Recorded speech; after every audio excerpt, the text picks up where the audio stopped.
Good morning বন্ধুরা, আজকে তোমাদের একটা নতুন কিছু কাজ দেখায় যেগুলো আজকে প্রত্যেকটা গ্রামে চাষিদের ধান কাটার জন্য যে ধান কাটার চেন মেশিন নিয়ে এসেছিল। আজকে প্রত্যেকটা গ্রামে প্রত্যেকটা রাস্তায় সেই রাস্তায় প্রচণ্ড কাদা হয়ে গেছে।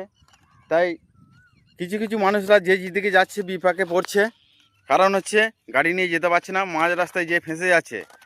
আর আমাদের গুইরে আজকে এই রাস্তা পরিষ্কার পরিচ্ছন্ন কাজ চলছে, আজকে 3 দিন কাজ হচ্ছে। তো তো রাস্তা মোটামুটি পরিষ্কার হয়েছে, আজকে মোটামুটি কাজ শেষ। তো তোমাদের দেখাচ্ছি আমি ভিডিওটা।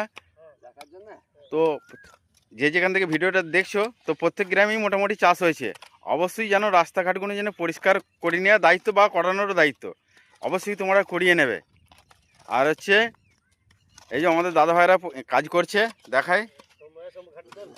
এই যে কাকা বলছি, কদিন কাজ চলছে এটা? 4 দিন কাজ চলছে। আজকে হলেই মোটামুটি পরিষ্কার হয়ে যাবে নাকি? যাই পরিষ্কার, আগে কি সমস্যা হচ্ছিল? সাইকেল নিয়ে যাওয়া যাচ্ছিল না, গাড়ি নিয়ে যাওয়া যাচ্ছিল না, সাইকেল দু চাকা যাওয়া যায় না। ও তাই?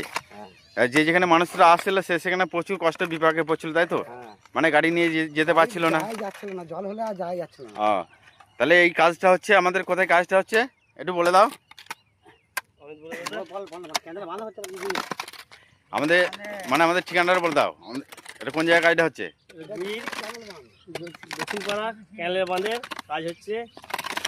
যাই হোক, দাদা ভাই বলে দিল যে গুইর আমাদের উন্নত মূলক দেশ, গোটা গ্রামে সব জায়গায় রাস্তা পরিষ্কার হয়ে গেছে।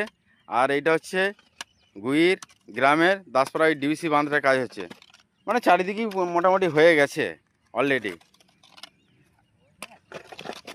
আর তোমাদের একটা কথা বলি যে তোমরা গ্রামের যে রাস্তাগুলো এভাবেই সব পরিষ্কার করে নেবেন, তাহলে কোনো মানুষের কোনো অসুবিধা হবে না, ঠিক আছে? যাতায়াতের সবারই সুবিধা হবে।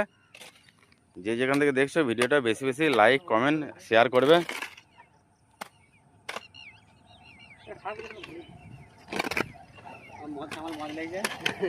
এই যে দাদা আসছে, দাদা তোমার কিছু বলার জন্য বলছি, ঠিক আছে?